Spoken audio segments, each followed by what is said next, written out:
Hello friends, Osho कहते हैं इस दुनिया में 4 तरह के लोग होते हैं। एक बिल्कुल साधारण व्यक्तित्व वाले लोग जो कि अच्छे और बुरे दोनों का मिक्सचर होते हैं, कभी अच्छे तो कभी बुरे। दुनिया में मैक्सिमम लोग इसी कैटेगरी में आते हैं।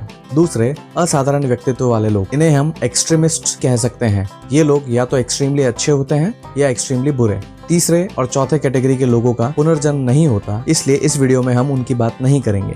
मरने के बाद फर्स्ट कैटेगरी वाले लोगों को फिर से जन्म लेने के लिए बहुत साधारण व्यक्तित्व वाले पेरेंट्स की जरूरत होती है। उनका पुनर्जन्म बहुत जल्दी हो जाता है क्योंकि इस कैटेगरी की आत्माओं के लिए मनुष्य गर्भ बहुत आसानी से मिल जाता है। ऐसे इंसान प्रेत नहीं बनते और जल्दी ही दूसरा शरीर ले लेते हैं। ये लोग जीवन मरण के चक्र में घूमते रहते हैं। सेकंड कैटेगरी के लोग जो एक्सट्रीम अच्छे जैसे महात्मा गांधी या एक्सट्रीम बुरे जैसे हिटलर लंबे टाइम के लिए अगला जन्म लेने से रुक जाते हैं क्योंकि पृथ्वी पे उनके लायक गर्भ आसानी से नहीं मिल पाता।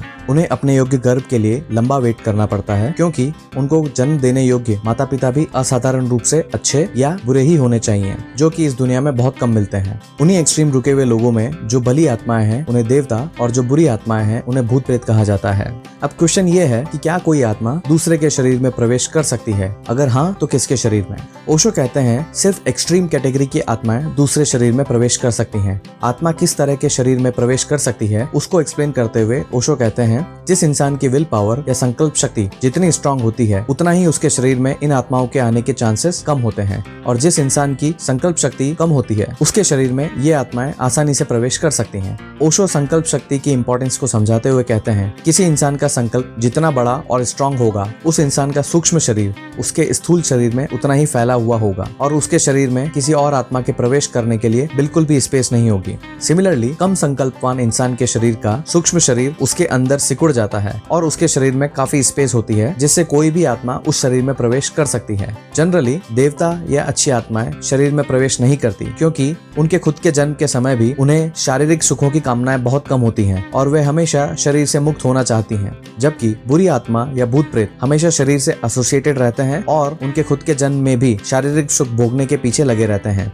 अब उनके योग्य गर्भ नहीं मिलने के कारण उनका जन्म रुक जाता है तो वे कोशिश करते हैं कि किसी और के शरीर में प्रवेश करके शारीरिक सुख भोग सकें। इस कारण से भूत प्रेत हमेशा कमजोर संकल्प वाले मनुष्य की खोज करते रहते हैं। ओशो कहते हैं जिस इंसान की संकल्प शक्ति और आत्मविश्वास ज्यादा होता है उस इंसान का सूक्ष्म शरीर उसके पूरे स्थूल शरीर में फैला रहता है। अगर संकल्प बहुत ही ज्यादा स्ट्रांग हो तो सूक्ष्म शरीर स्थूल शरीर के बाहर एक वर्तुल बना लेता है। ऐसे इंसान की पर्सनालिटी बहुत अट्रैक्टिव होती है। इसीलिए अगर कभी कोई बहुत अधिक संकल्पवान इंसान हमारे पास आ जाए, जैसे कि कोई साधु या कोई अपराधी, तो उसी टाइम उसका संकल्प हमारे मन को भी पॉजिटिवली या नेगेटिवली अफेक्ट करता है क्योंकि हम उस इंसान के संकल्प के वर्तुल में आ जाते हैं। ओशो कहते हैं अच्छी आत्माएं बिना इन्विटेशन के शरीर में प्रवेश नहीं करती, लेकिन जब उनका आह्वान किया जाए और उन्हें ऐसा लगता है कि उनके प्रवेश से किसी का भला हो सकता है तो ही वे शरीर में प्रवेश करती हैं। आज दुनिया में भली आत्माओं या देव प्रवेश कम हो गया है क्योंकि उनके आह्वान प्रक्रिया या इन्विटेशन मेथोडोलॉजी टाइम के साथ खोने लगी है, और बुरी आत्माओं या भूत प्रेत का प्रवेश बढ़ता गया है क्योंकि मनुष्य जाति की संकल्प शक्ति बहुत कमजोर हो गई है।